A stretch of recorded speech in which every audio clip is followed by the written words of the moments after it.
প্ৰিয়ংকা গান্ধীকতো অসমৰ মানুহৰ চোৱাৰ কোনো আগ্ৰহো নাই, কাৰণ প্ৰিয়ংকা গান্ধীতকৈ ভাল ভাত আমাৰ মাসকলে ৰান্ধে, ভাল পিঠা পনা আমাৰ বাইদেউসকলে বনায়, আমাৰ বাইদেউসকলে খেতি পথাৰতো কঠীয়া ৰুব পাৰে। গতিকে প্ৰিয়ংকা গান্ধীক চাই কি পাব? মুক্তিবুল হুছেইনে বহুত ভোট পাইছিলে, গতিকে তেওঁ ধুবুৰীলৈ আহিব। বেলেগ ঠাইত নাই ধুবুৰী বা তেনেকুৱা। কংগ্ৰেছ দলক নিৰ্দিষ্ট এটা ধৰ্মৰ লোকে আকৰ্ষণ কৰে। তেওঁলোকে অসম মানে ধুবুৰীয়ে বুজায়।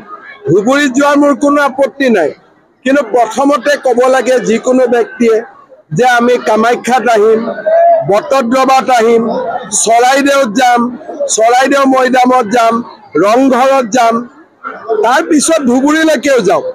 কিন্তু তেওঁলোকৰ মা কামাখ্যাৰ প্ৰতিও আস্থা নাই, মহাপুৰুষ শংকৰদেৱৰ প্ৰতিও আস্থা নাই, ৰংঘৰকো স্বীকৃতি নিদিয়ে, চৰাইদেউ মৈদামকো তেওঁলোকে স্বীকৃতি নিদিয়ে।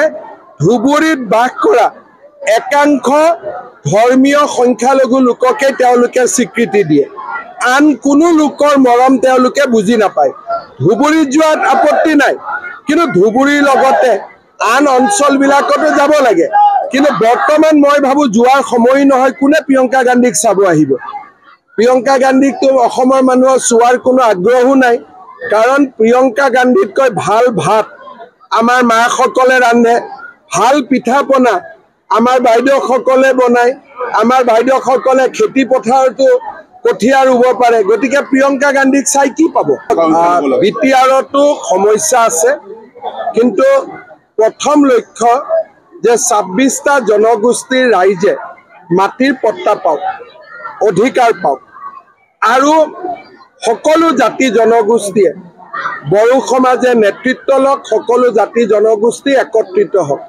আৰু তাৰ পিছত যি আমাৰ কমন এনিমি, যিয়ে বিটিএডিৰ প্ৰতি সংকট নমাই নিব, তেওঁলোকক লাহে লাহে ইয়াৰ পৰা আমি পঠিয়াই দিব লাগে। বিটিআৰক লৈ কি আছে ছাৰ, পৰিকল্পনা কি আছে? পৰিকল্পনা মই ভাষণত ক'লোৱে, আপোনালোকে মোৰ ভাষণ শুনিলে। চৰকাৰত আপোনালোক থাকিব, কেনেকুৱা ধৰণে ৰিজাল্ট ওলাওক। এতিয়া চৰকাৰৰ কথা ক'ব পৰা হোৱা নাই, এইটো আমিও এইবাৰ প্ৰথমবাৰ এনেকৈ জোৰ কৰি লাগিছোঁ। কি হয় দেখা যাওক ৰিজাল্ট। চব মই ভাবোঁ যে UPPL দলে বড়ো চুক্তি নিজে স্বাক্ষৰ কৰিছে, আৰু বড়ো চুক্তিত এই কথা কোৱা হৈছে যে বিটিআৰৰ সৰ্বাংগীন বিকাশ হ'ব আৰু অখণ্ড অসমৰ মাজত আমি সকলো থাকিম। গতিকে সেই বিষয়ে আৰু বিতৰ্কৰ কোনো অৱকাশ নাই। ঠিক আছে, থেংক ইউ।